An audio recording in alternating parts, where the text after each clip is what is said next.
Welcome back, ladies and gentlemen. DDK will be rejoining the show in a little bit, but we found a handsome guy from California. I'm still here. The name of Jake. He's still Turning here. my light on so you guys can see me a little better. So I was thinking, like, what if we screenshotted your webcam and then we had a contest where everyone in the chat gets to draw with crayons, whether it's a crab on top of your head, whether it's ramen noodles. The hair flow is going wild, but I can't stop imagining creatures like it was a cloud. Like a nice bowl of ramen on my head. That would go kind of crazy. Yeah, I'm buying production a little bit of time to update a graphic because we had a request. Please make me Abrams in our special graphic. CP, who was it? Who came in at the buzzer from North America asking for graphic swaps? Well, it was Goober. Goober came in as like, guys, please, like, change Zeno to Abrams. Like, you gotta do it, man. He needs to be Abrams. Like, it was the request hot in from Goober. If Goober wasn't here every single week in the chat, I would be offended that we took an extra moment of our show to talk about Jake's hair to buy time for Goober's artwork to make it into the screen. We got Sneaky Golem taking up Bunny with Clock. If you don't know how it works, it is a best of one. Winner moves on to play a best of three against the melee creeps. That's DMB, Ido, Scout, and crew. But for now, we take a look at Sneaky Golem, who used to be the top dogs. Hydration, Rocker, people left Hydronation to join Rocker's squad. AVG, Goober, Zeno, League, all filling out the roster. ZP, if I was having to pay these guys salary, who's my top earner?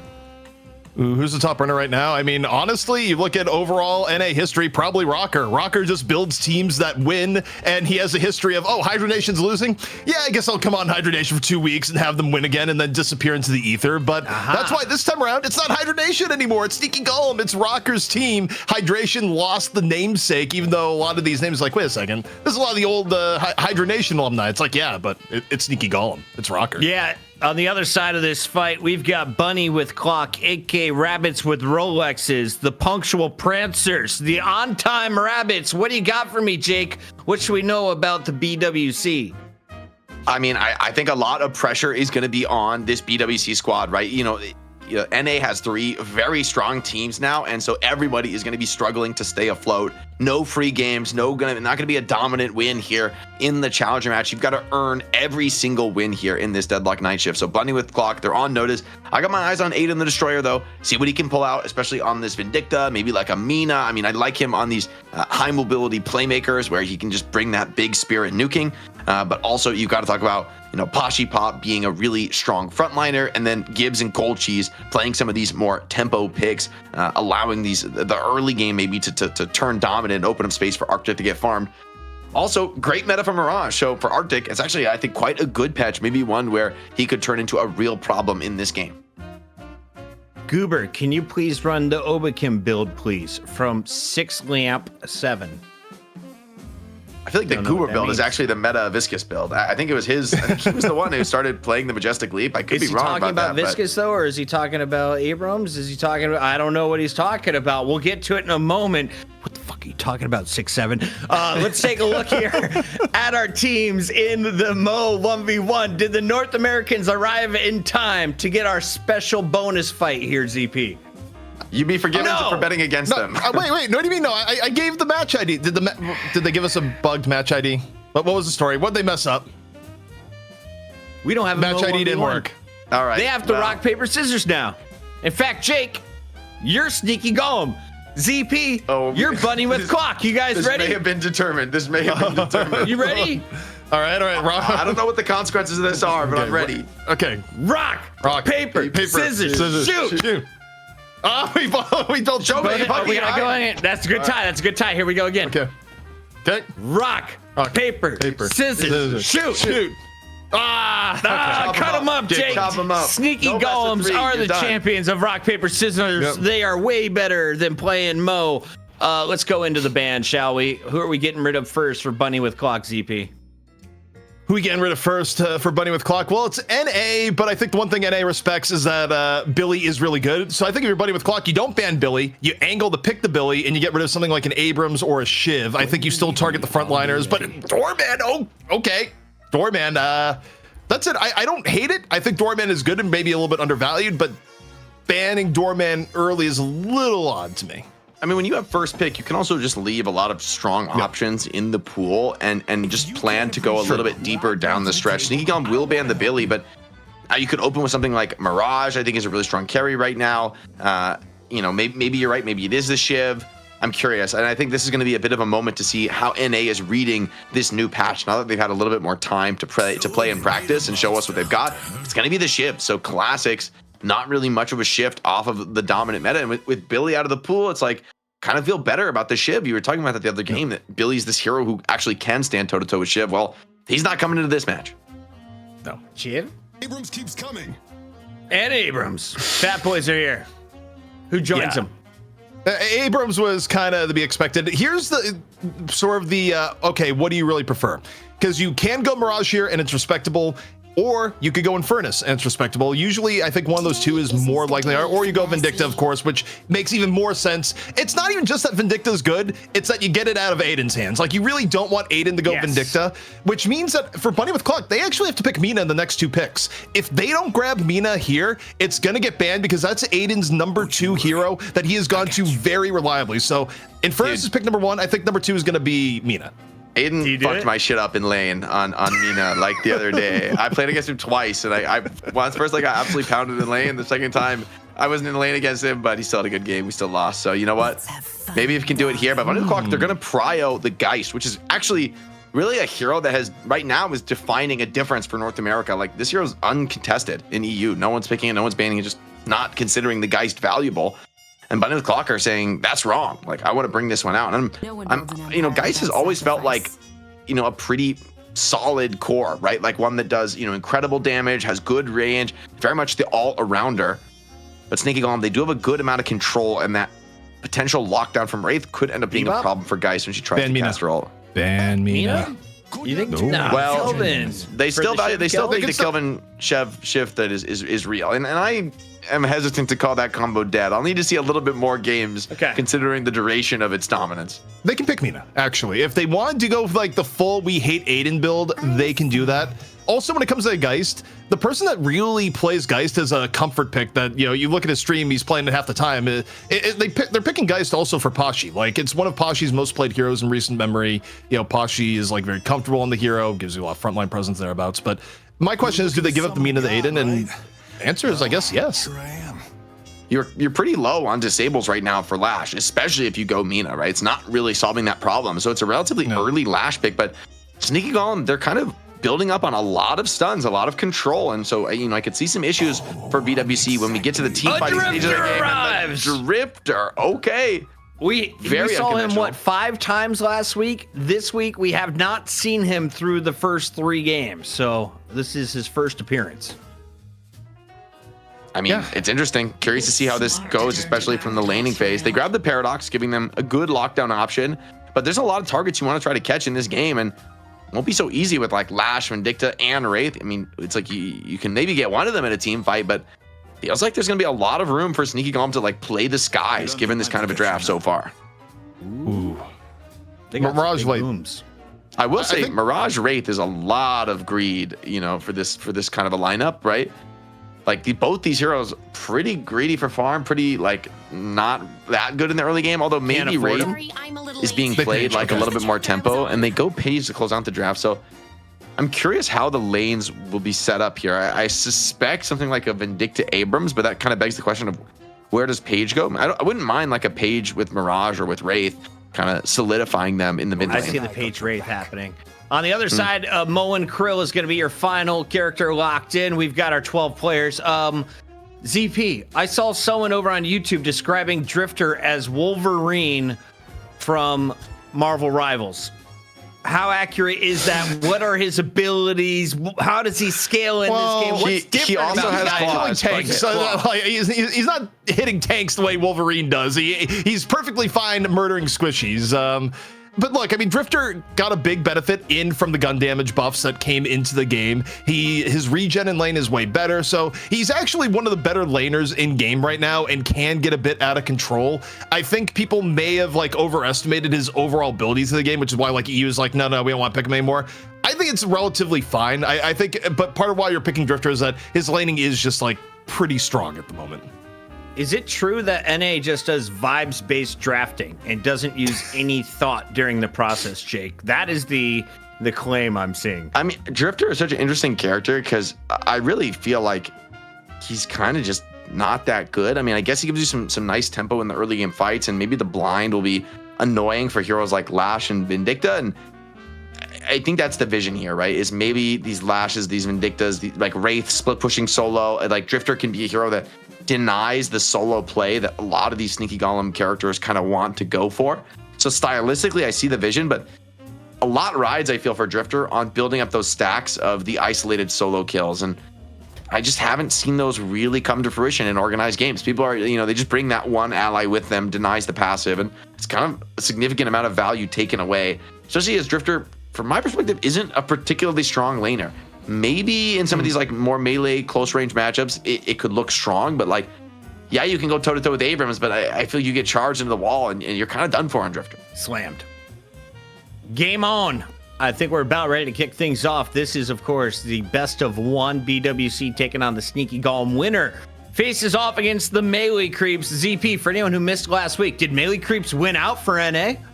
Melee Creeps won. Melee Creeps, they're the top dog of NA. Sneaky Golem still trying to figure out their style and their path to #1, and they had trouble even with Bunny with Clock, where Bunny with Clock has proven to be very vexing, and they've been leveling up. So NA right now, like it used to be that EU was the Holy Trinity, who knows what could happen.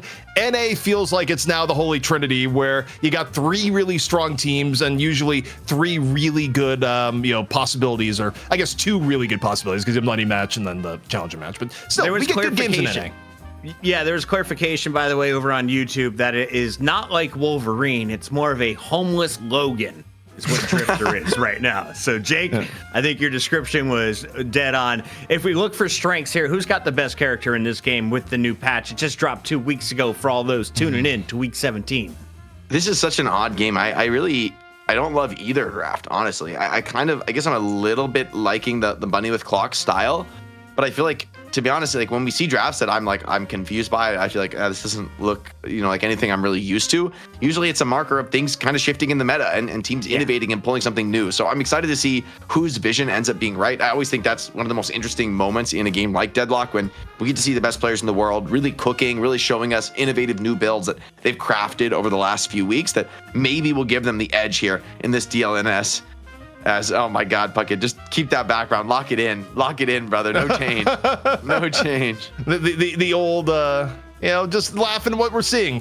I will say, I'm actually looking at this. I actually think big advantage of Sneaky Golem. I think Sneaky Golem's draft is a lot more explosive to me in how I see this game going down. Like, there's so many scenarios in where Abrams or Vindicta can come out of the gate really strong. I think the Page still creates a lot of issues and can create some really good lane matchups too. I think Mirage is probably better than where he's been drafted in this game. Like, Mirage should be probably higher draft priority than where he's at. And I think Geist is good. I think Drifter is good. Do I like it over the overall power that Sneaky Golem has, though? Probably not. Like, it's not impossible for Bunny with Clock to win here. A lot is going to depend on execution. But if I go purely off the draft, I actually give it to Sneaky Golem by a reasonable margin here. Jake, really the NA players made it to their desk. Talk about it over gameplay. It's Sneaky Golem facing off against the BWC. If you got a better name for Bunny with Clock than Rabbits with Rolex, see me in chat. Here we go on the mic. It's ZP with Jake. Thanks, Bucket. And as we get into this one, I just looking at this Drifter pick, and I feel like that's the question mark. It's a feast or famine hero. You could look really smart if it ends up working, if it ends up being effective. But also, you got to wonder, like, what if this was just a bebop, right? Able to hook the Lash out of the air, pull in somebody like Vindicta, pull Abrams way deeper than he intends to be, right? And maybe follow up with the combo. Like, to me, that looks like a much more standard pick, one that I would have liked to see here, especially considering how good Overseas made it look over in EU.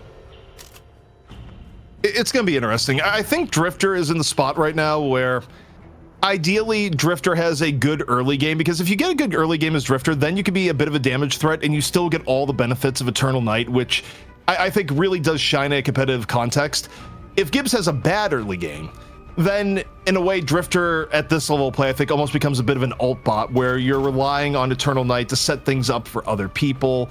And then when you look at the rest of the comp, I almost feel like that puts too much pressure on Aiden, who's going to be in the Infernus this game. So, yeah, we'll see how it goes. And lane-wise, where did Drifter end up here? Drifter ended up... Is that Drifter on the right? Yeah, I think it's Drifter on the right. Mid lane Mirage has always been a pretty strong laner for as long as his character's been in. I'm always interested to see now, especially with this meta where you're always getting your item off the first wave, barring some crazy denies, what these first item meta picks end up being. Which I think it has a lot of impact on how the lane goes from there. Like, do you get to be greedy and push damage, or do you just go for like an early regen item or monster rounds to stabilize the game? It's like more and more people have been, at least in EU, going for these like risky rushes straight to that 4800 spirit spike.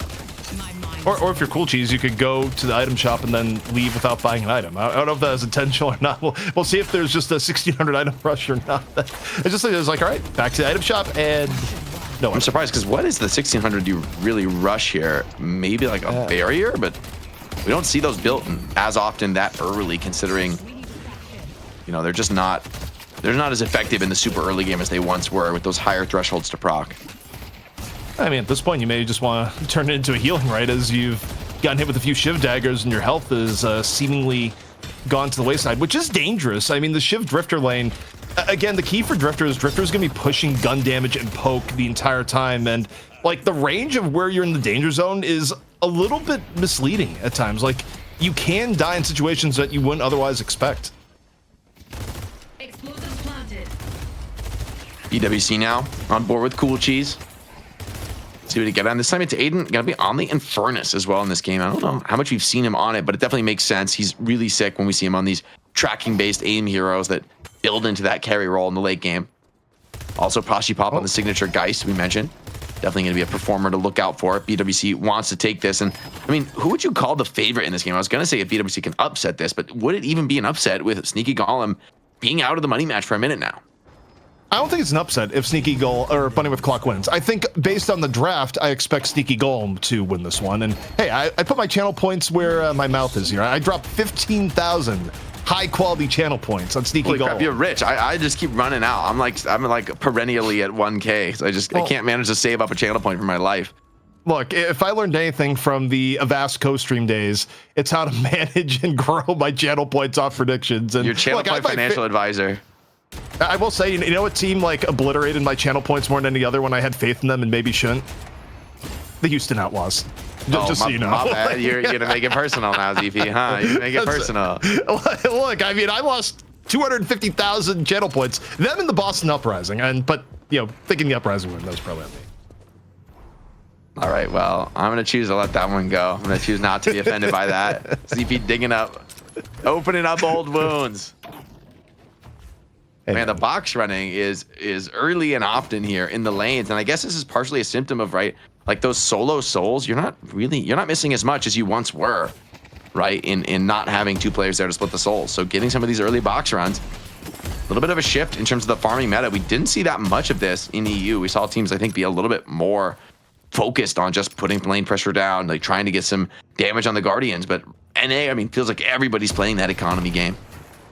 Yeah, and it's always an interesting question. I think it's also one of the things that gets messed up the most in pubs is, you have some people, it's like you have a good time to pressure, and it's like, no pressure, only box run. Must run boxes no matter what. It's like, well, the answer is in between, but all right, charge him. He's burning hard, though. Yeah, that wasn't worth, like, he was sparked there. Look at how long the afterburn was ticking. I mean, Xeno taking that charge, that was rough. Also, speaking of rough, Drifter slammed down. Yeah, it's a big kill for Lash to find. I mean, Lash not really the strongest laner, and I look at this Lash Wraith, and I just think, yeah, it doesn't seem like that good of a lane, but finding that kill into Drifter, pretty significant, right? Allows them to stabilize a bit, put some pressure on, maybe they can heal right back up to full. Wraith can get into the ultimate and maybe some more items, and I mean, that should be right buff pretty much locked in here for Sneaky Golem. All right, so Sneaky Golem off to a pretty reasonable start. And I mean, also, it's good to see some of the old lane combos come back. I mean, we saw Shiv Kelvin today, even though it didn't work out and actually lost to a Dynamo lane. But also, Abrams Vindicta more than holding its own. Definitely one of the classic lanes of Deadlock. One of the ones we have. It was really long dominant for a long time, and then Abrams and Vin kind of both fell out of the meta. Now they're both back, and yeah, that lane combo feels as good as ever. League does find Arctic though, and starting to present some problems. I mean, the greed of this draft for Sneaky Golem was worrying me with both League and AVG on these like very heavy right-click farmers, but if they can come out of the early game with the lead, they're not going to be in any kind of trouble when it comes to getting that farm online and getting active into the mid game coming online. Aiden able to find the better of Xeno against the double TPN. blue lane. TPN trying to turn this. AVG, he's fighting in the other side lane, and the TP is good. So a good read from AVG with that TP. Comes in, shuts down Aiden the Destroyer, denies that streak. Lash, risky ult, but 4 stacks bleed. Yeah, you're done, bud. Cooking.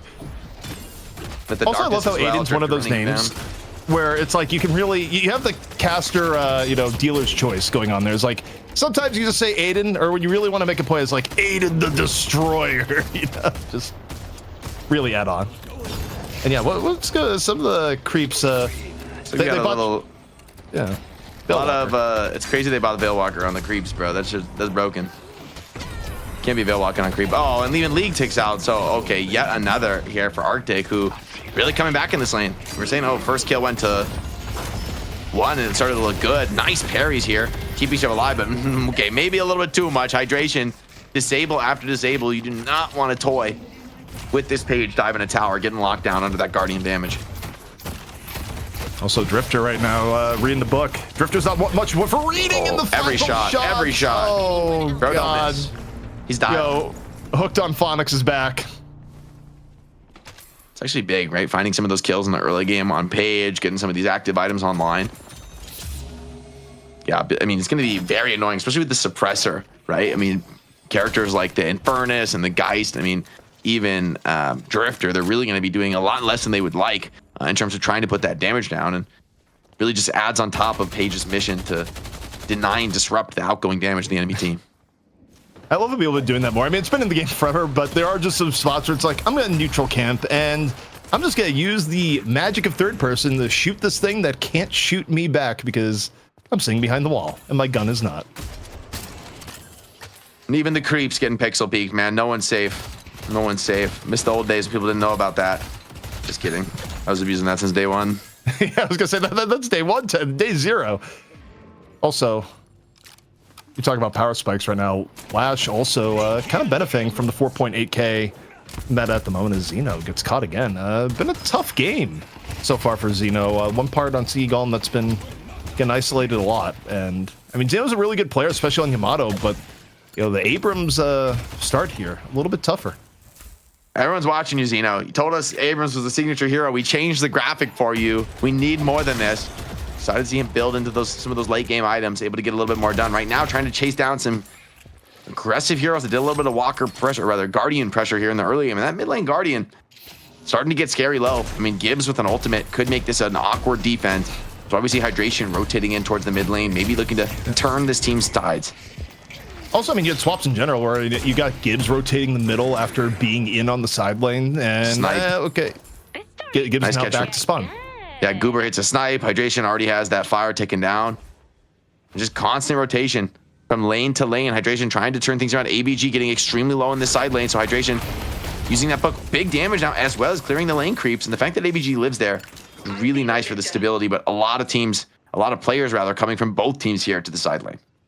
A little bit of sneakiness coming in from Cool Cheese right now. Swap ready to go. Bunny with clock.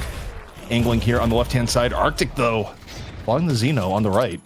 While the setup is happening here on the left. Tanner in on the Hydration, though. So all the setup is not for naught. No swap required, just a bit of combo action. Little Mo combo. Set him up, knock him down. Nice finds opening up the side lane here, potentially. It's Mo now, getting some of that pressure on.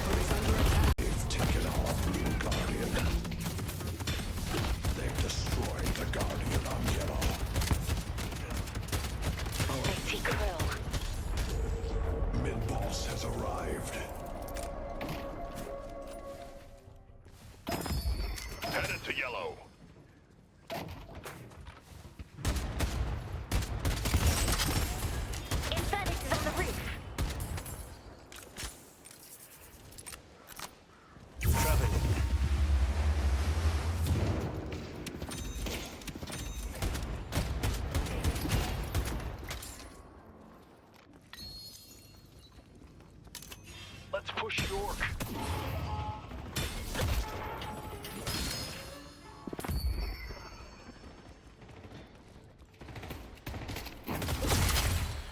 Maybe we're not.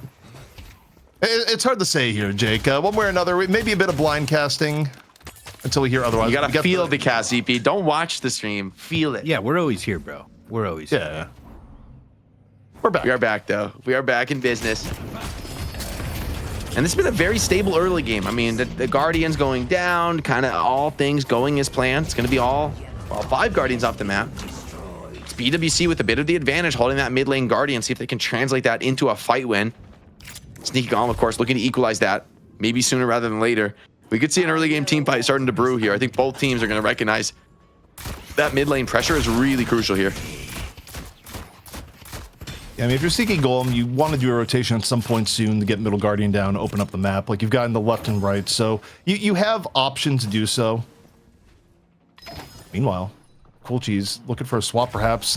In the sights is League. League, again, jumped on by 3 here from BWC. BWC, are they going to be able to chase down this Wraith? Up, over, into the underground we go. You see the card trick out, and yeah, League was able to get away, and now you just got 3 people stuck in the subway. And this could get a bit dirty before it gets a little bit better here, as BWC is quickly on the retreat. Teams flirting with the major engagement there, but neither thinking this is the right time to strike. Can't blame them. I mean, Hydration down in those sewers in a close range spot with the Page is really deadly, right? The amount of disruption and AoE lockdown when you don't have the mobility to escape.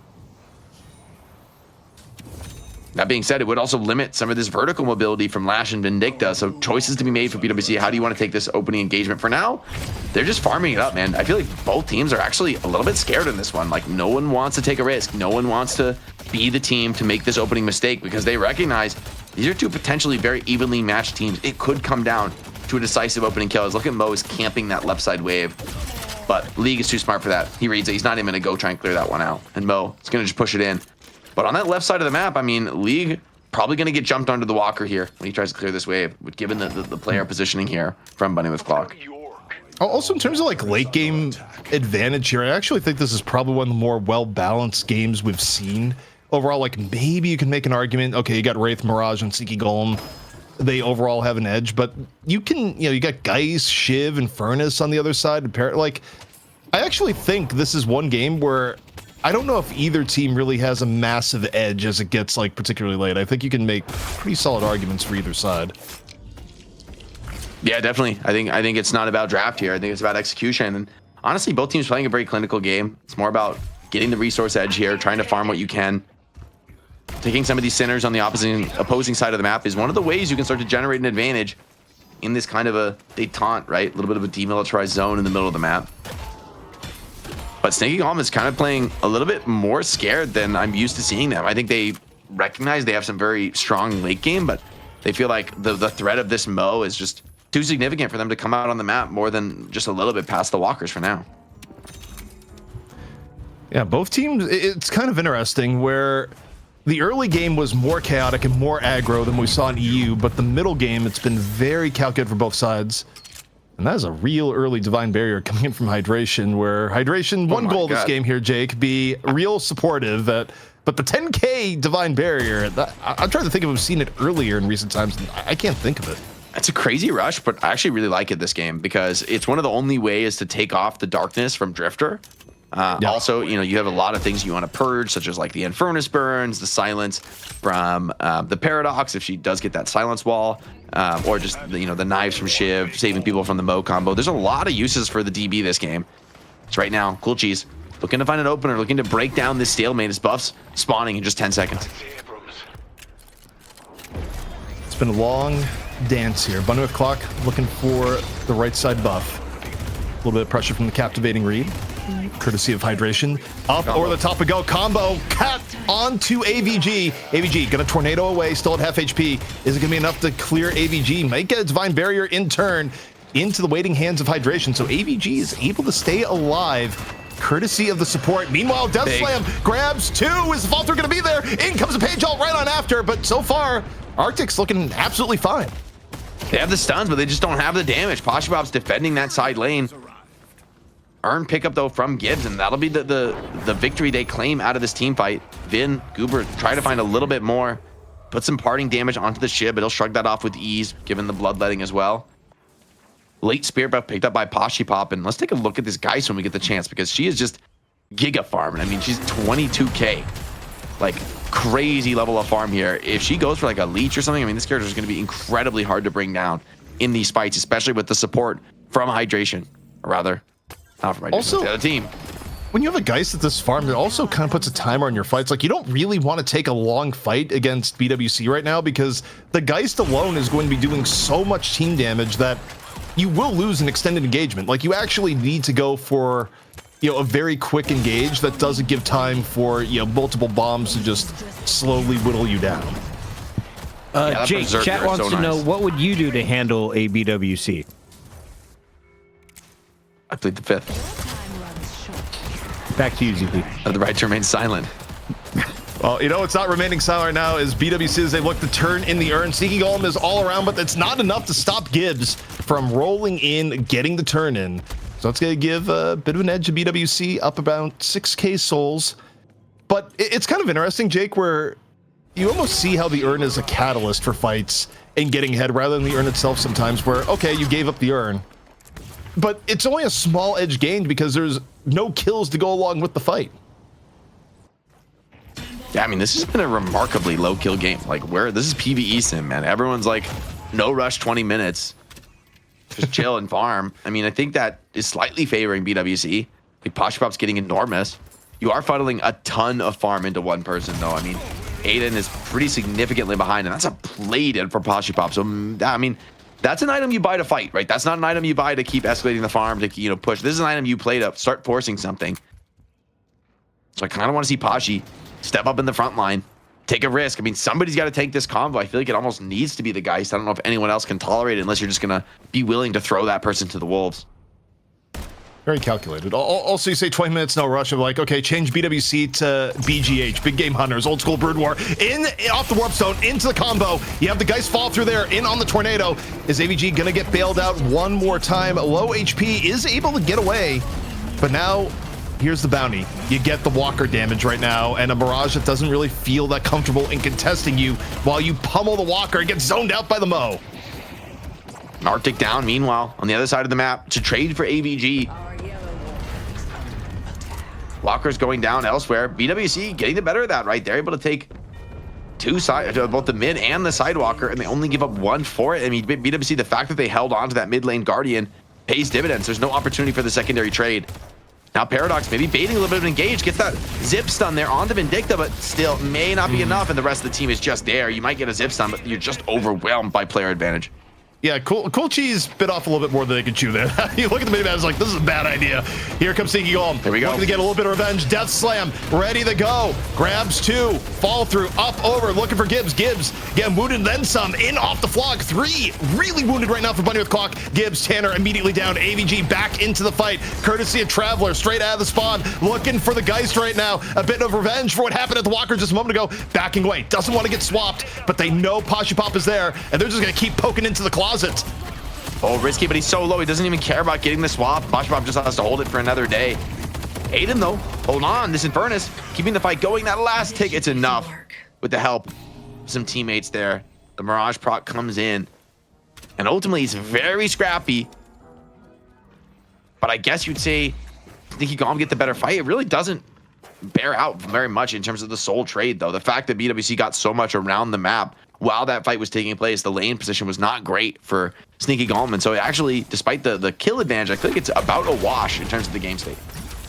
I think it's, you know, for BWC, they could be really happy about, just because the entire sequence of events, they got mid-walker essentially for free. You do not want to give up mid-walker without getting a serious prize in turn, or like forcing a team to use the better part of a rejuve on it. So, I mean, losing mid-walker this early into the game without some other game state being in play is a really big loss for Sneaky Golem, a big boon for Bunny with Clock.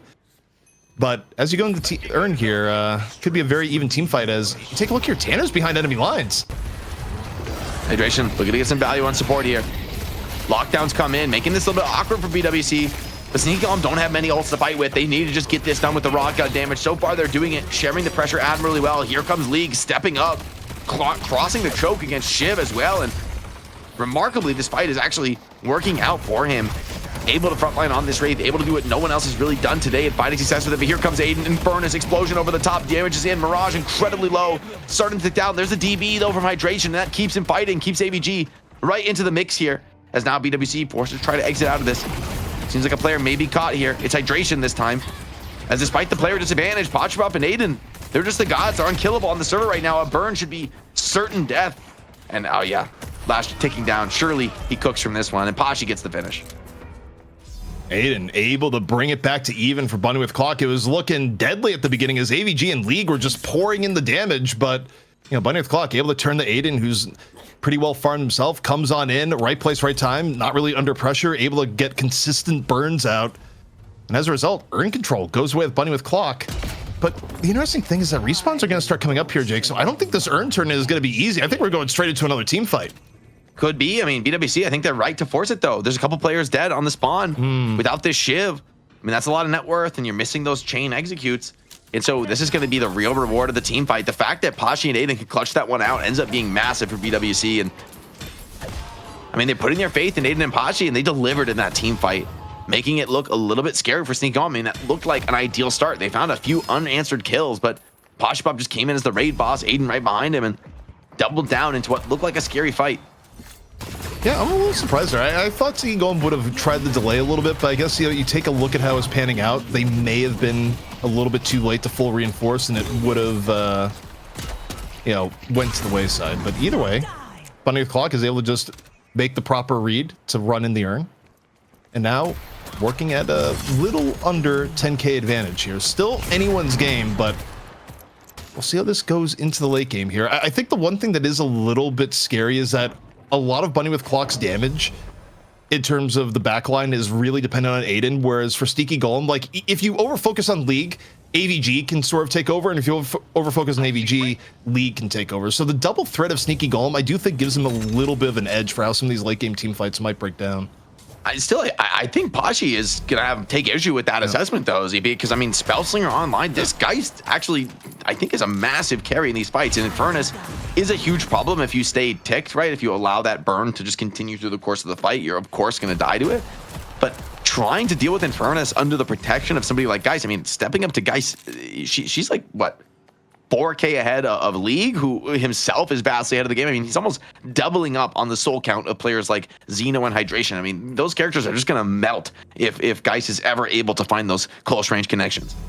Yeah, I mean, the front line is really scary. I think the way a lot of these fights are going to work out, though, is I think you're going to get a lot of CC coming in from Goober, Hydration, and a little bit on the Xeno that is going to deal with Pachi is basically almost 1v3 in the front line to an extent. Like, obviously it depends on like how Tanner engages, but I think there are going to be like resources that get spent on Pachi, and then, it's only up to AVG or League to just trade out with Aiden. So, but either way, it's so dependent, Jake, on how these fights initially start out. Like, what are the engagement terms and going from there, especially when you get things like Eternal Night in play.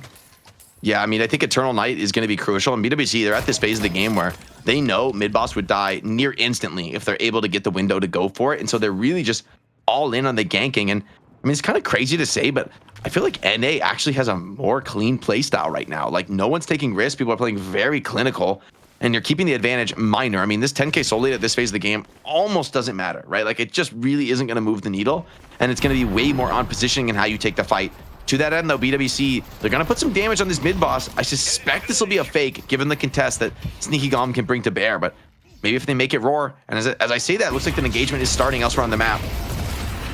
Well, the bait causes engagement. We'll see how the fall-through is going to go here. Right now, it's all the secret shop. The mole fists are heading out fast and furious. This fall-through going to be there, though. Hydration there on the support. Drops the charge. Rocker, though, can't get away. The underground fight not as advantageous here for the Lash. Bunny with Clock Engage here so far. Mirage. No Arctic Guys. is low. Pashi Pop dropping the bomb from afar. Nearly did he grabs live? another as AVG somehow, some way gets away with like 25 HP. But that's enough room here, Jake, to potentially just grab mid-boss and get a greater advantage. I mean, there's this Geist, right? Just bullying away Mirage in the mid-game trading fight, right? At the range where you'd normally think, hey, I'd want to be Mirage there. Turns out 40k souls for Pashi Pop makes the difference. Here's the Abrams ult over the Trop, trying to get some stuns. Aiden is a little early on the Abrams. Aiden's stun comes in, it's good enough. One crystal goes, kills starting to flow in. Sneaky Golem getting the trades. BWC falling. Pashi Pop, he has to stand tall here. He's got a rejuve. What can Aiden and Pashi do here? They've clutched out difficult fights before. Now Abrams starting to cook, has that debuff remover. AVG down, pops the last rejuve here. Sneaky Golem fighting with the lives that they have. They want Pashi Pop to tank this rejuve, and they get it. Actually, that's good value, I think, for BWC. They still have a good chance in this team fight, ZP. All the rejuves are gone. Bunny with clock down too. Sneaky Golem still full strength. Now, looking here, the Arctic in on the front line, getting pummeled to and fro. AVG, tornadoes on in. Now laying in the damage on to the Shiv. Has to take to the high ground. Maybe looking away. It's Shiv and Pashi versus the world right now, but they are starting to get beamed down a bit from both sides. League and AVG super low, still looking for damage, and AVG goes a little bit too far. Punished by one in turn, but League able to take down Arctic at the same time. This is trade after trade, but now you got League free the burn and the damage from the side. Oh my god, it comes down to this. And now, look, a kill being chased on the other side of the map. Lash putting a bit of walker pressure on, pushed away by the respawns from BWC. And as the dust settles, it's almost still an even game, ZP. I mean, this is truly, this might be the closest game we've ever had in DLNS. I mean, to go this deep, this many team fights, and still no decisive advantage has opened up. No one has been able to find that edge that really makes it feel like they're going to be able to take this game. I mean, that really just comes down to the one rejuve gap that saves that one for Sneaky Golem. Gibbs is chasing down Lash right now. Gibbs is saying no free earn turn, and Rocker has to drop it. If Slowing Hex comes on in, this would be incredible if it was actually a pick on the Rocker. Rocker's so low. Has to drop the earn, barely though. able to get away. Yeah, he had That's to a get away win, right? Because Xeno's up in 10. This Gibbs he's moving around the map. A lot of mobility here. And so, yeah, this should be a free turn. And a little sloppy. A little sloppy on the pad, but I don't think it'll matter. I think Sneaky Golem correctly recognized they just can't get here. The zip, too pushed against them. So the earn interception, smart play, and Sneaky Golem just barely able to get out of that without even giving up the pick. They don't get anything in exchange for the earn, aside from keeping their lives, and you just see Sneaky Golem. Everyone is coalescing around the one walker that they still have remaining. But okay, hold on, Mo. Does Mo have unstop? Did I just see that right? He just has unstop and burrow. Oh my god. Mo has never been more unkillable. Tanner with the crazy build. Yeah, he has unstop. Oh my god. He's actually unkillable. That's illegal. Oh, Lash. Oh, just inches away. And I mean, that could have been huge if Rocker finds that. AVG TP's in, but instead they don't get any connections. BWC still a bit on the back foot here as a potential mid-walker push comes in. They don't want to fight. Yeah, they're thinking better of that. You missed that engagement with the Lash ult. It could have been amazing. TP into a Lash ult catch could have been a very nice call from Sneaky Golem, but BWC get out of it, and it's two big ults off the field. Yeah, at BWC, there's a moment of power here because Telekinesis still down for a tiny little bit. Traveler gone. You don't have to worry about AVG abusing macro advantages, and also Death Slam out of the way. So if you could get a fight started, you'd want to go for it. And okay, who's Rocker looking at right now? It's Rocker and Mo. Again, doing a little bit of a dance here. Rocker flirting with some danger. Here comes Mo. He's looking for the fist up, over, and no, just barely is Rocker able to get out of what would have been a blunder, Jake. Yeah, man, he takes one tick of damage and doesn't have the Majestic there. I feel like you just die, right? You're just caught by the combo. The follow-up is there. League considering taking some of these sinners. There's a kind of a wave of players from BWC swinging across the map. He could find himself in a little bit of a dangerous territory trying to get these valuable sinner sacrifices. Up on the high ground now. Here comes the fight. Ideally, he's in a great position. Yeah, that's actually really nice cards. I mean, I brought Pashi down the half. Yeah, your guy is taking it soul swap, but you can also get pummeled from afar. TP over. He's darkness. He can't see a damn thing. Well, guess what? You got the horses coming on in. This is a full chase down from Sneaky Golem. About to get Death Slam back up too. Rocker good to go. Aiden. The turn on the Aiden, who got caught in the back into the telekinesis. Death Slam, the blender, this time connecting onto the Infernus. Huge amount of damage off the clock now for BWC. Rocker gives his life for the attempt, but League and AVG, they're still good to go. The cards keep on coming. It's a full deck right now for League, getting the support in the backline, and the guns keep on blazing, Jake. Yeah, Pachi's still fighting though. They use every single ult onto Aiden. And now they're starting to fall back, trying to kite out of this one. But remember, there's no walker here to defend this position. Pashi still low, no swap. Goober finds Arctic, and the long, slow fight paying dividends. Sneaky Golem poking at range, and BWC have to retreat out of this one. So really well played by Sneaky Golem, keeping the opponents at range. Life buff for the Geist. Do they chase this? This is scary. Oh, look at that damage! 10 stacks Berserker. Do not play with the Geist right now. Oh boy, oh boy. Puckett, what was your question? We just saw Pashi. It doesn't matter. With murder. No, you're good. Keep watching the Pashi. Oh boy. That was I was gonna say here, Jake, and now like with that pickoff, maybe they still get earned, but it's less what you'd want. And also, I mean, the timing is a little bit rough for Sneaky Golem. You have that good of a team fight, and throwing aside what happened at the very end, it's not mid-boss time, so you don't get to capitalize the way you would if the timing was different. Yeah, and losing League now. I mean, I suspect this will be a free earn, but even Sneaky Golem, they're not so sure about it. I think if they brought everyone right away, they might be able to force it. But yeah, this moment of hesitation, you're not getting the earn because of this one. In fairness, they would have potentially been caught off with, you know, players like Gibbs looking to attack and punish those lonely players. And Sneaky Golem, they are relatively reliant on some of these big ults. We saw like they blew up Aiden, but it's because they threw just everything in the kitchen sink at him when he came in for that concussive combustion. Can you do that again without things like the Wraith ult to lock him down, without the Lash ult to finish him off? Also, I gotta say, lore accurate Geist just being this rich relative to everyone else. Like, Geist is many things. 1%er Geist. Yeah.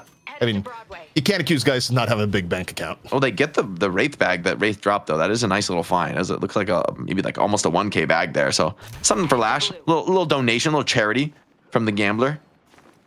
The spirit urn is waiting to be all right. 200K, the 221K. I mean, Bunny with Clock, they're working with an econ advantage, but the way the comps have worked out here, Jake, it still feels about as even gets. I mean, yeah, Bunny with Clock, they're working with an extra walker, but these team fights have been so tense and so situationally dependent on, you know, positioning at the get-go. It's funny because I feel like neither team has the best initiation. They both have gone very heavy on the counter initiation department. So like Aiden is kind of just sending it with a concussive combustion because what else are you going to do? Now the mid boss comes up though, I think both teams are going to start to think about, hey, maybe there's a fight to be had. Lash over the top, big death slam in, rather just the regular ground slam. See if he wants to see if we can connect on a death slam. Gibbs pops that darkness, stabilizes the retreat for now, but you don't want to be caught alone. Cool Cheese does not want to take that duel against somebody like Mirage. Yeah, Tornado cleaned up, and that's a nice +1, almost for free, AVG. Sneaky Golem's looking real healthy too. Bunny with Clock wasn't able to turn any of that into a trade here so far. Now AVG, maybe a little bit more under the pressure. Up from above comes Rocker. And we get one. Aiden down. That's actually massive picking in out of the fight. Sneaky Golem, they lose AVG, but now you turn the supporting league. All support here on to the Wraith once more as Rocker continuing getting high value off these ground strikes into the horses, into what should be a dead Drifter combo though. Coming in around the side, Pashi Pop takes down League. That was a combo. Pashi's healthy. That was huge. Pashi's still healthy. He's him ×2 here on the server. You try to snipe him from range, but you just run out of carries. There's nobody left to stand tall against Pashi. Player advantage be damned. If you lose your right clickers, this Geist is God. And she might step up now to the mid boss. It's online. Couple bags to claim. She's going right past them all in. Instantly going for this mid boss. Listen to you kids in the pubs. Don't greed farm. Do mid boss with the advantage. Shiv's alive. Mo as well. But just this Geist, man. Absolute full HP. 10 stacks Berserker. Untouchable right now considering the players on the server.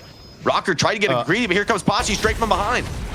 Yeah, and the problem for Sneaky Golem, all the 3 players you have up, they're brokies compared to Pashi Pop right now. I mean, Pashi Pop has double net worth of any of the other people still alive. This is not an easy fight to contest, even if the numbers are even. Bunny with Clock, they know it. They're going for the rejuve, and now the rejuve is coming on down.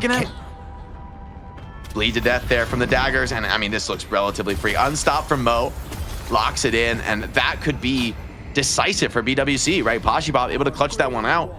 Huge combo by Tanner, finding, as you were saying, that crucial target in League, getting the Wraith off the field, and there's just nobody left, and a Ricochet online. I mean, honestly, these poors are gonna get abs. They're not even gonna get looked at. They're gonna die to the Ricochets. You're gonna be shooting the Gambler. You're gonna be shooting Mirage, and look, you're just gonna happen to pick up some Lash kills. It's like a little bonus. Thanks for doing business with you. All right. Bunny with Clock, a decisive advantage. It would be beating Sneaky Golem 2 weeks in a row. Sneaky Golem on death's door right now, and that lead, Jake, is about to get even bigger because I don't think they contest this earn at all. And also Pashi's on coming up 60K. You got new He's buffs solo farming on one side of the map, and you just can't punish him. Oh man, if only Pasha was close to the vitality, just when you wanted guys to get even scarier. But I mean, the gun buff is a big mistake actually from BWC. Like the fact that Rocker can just grab a buff, that should never happen considering the state of the game. So they are going to hold this life buff, but guys would have loved the gun buff. I mean, that maybe would be even better considering the fire rate, the clip size is kind of exactly what you want this build. They were able to save the vitality for Pashi. That's nice. I mean, 5,000 health. This is like a lot of tankiness too. The frenzy. Oh god. Oh god. Get her below half. I dare you. I dare you. You know what's really messed up, Jake? You get her low and then you get swapped at the very end.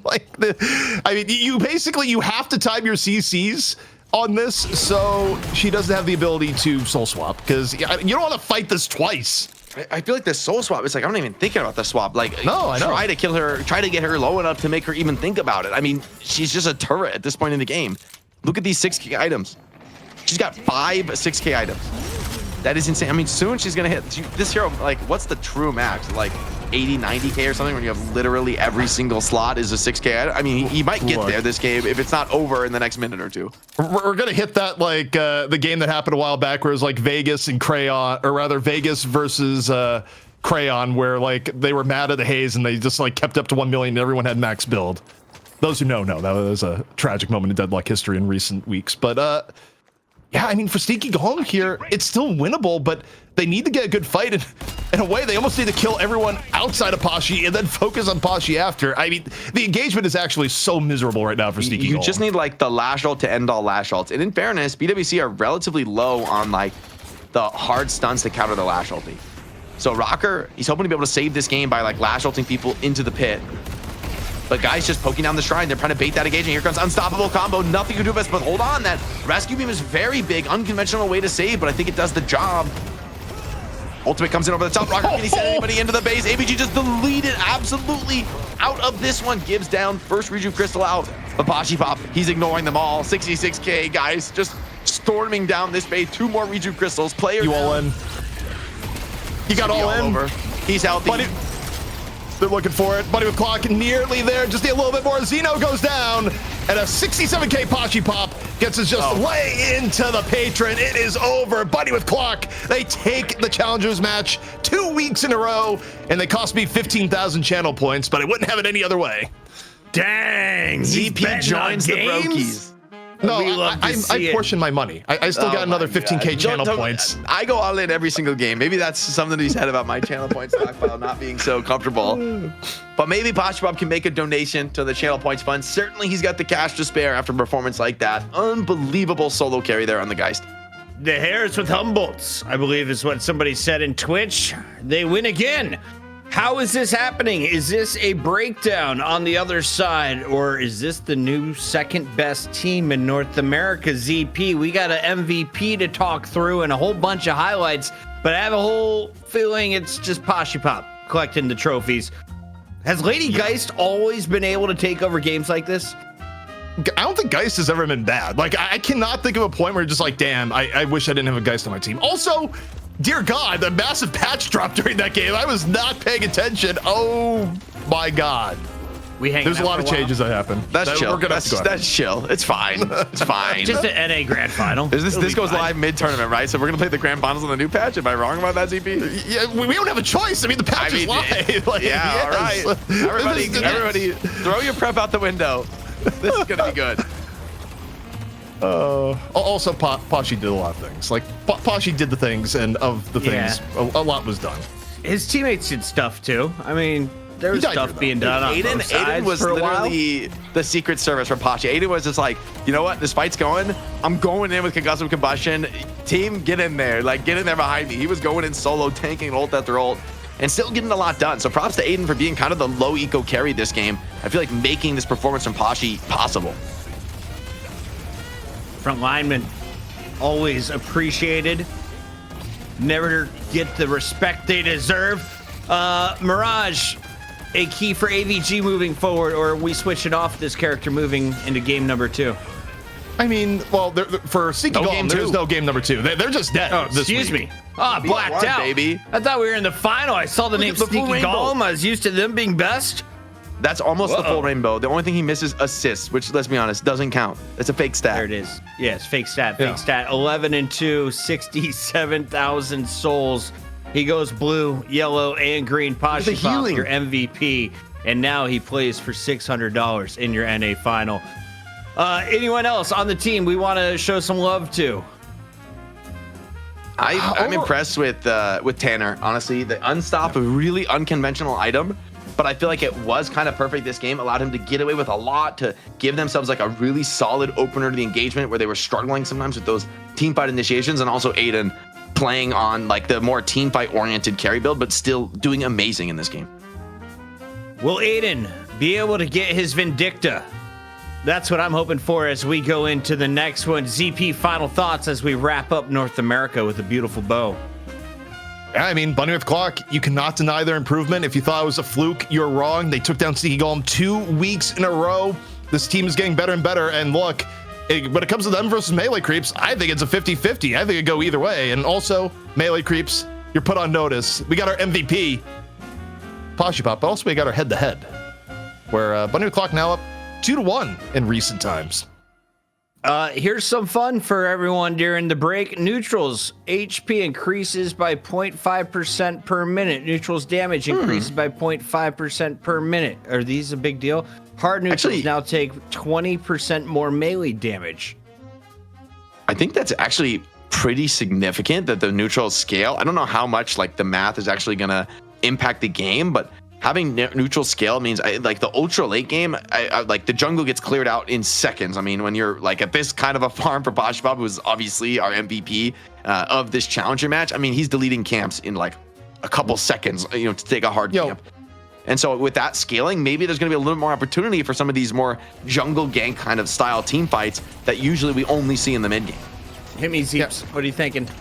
I mean, I'm thinking a lot. I think we have to go to it after the break, but like also just to introduce brand new mechanics in the game, like getting shot is now reducing your move speed by 10%. Everyone gets slowing bolts by default right now, so as you keep shooting on people, like, okay, that's cool. We're going to be finishing kills when we come back. Ladies and gentlemen, what a performance in game number 1. North America's getting spicy. We saw Drifter walking away with a W, and now walkers and mid-bosses get a 15% bullet resistance and hardpoint buff. It's going to be fucking wild. It's the NA final. Give us a minute, because like all these guys got to download it, and then we got to make sure they're good, and then like there's going to be an issue, and then we're going to restart the game, but they won't be good. It's going to be a great final. We're going to a game 3. We'll see you there.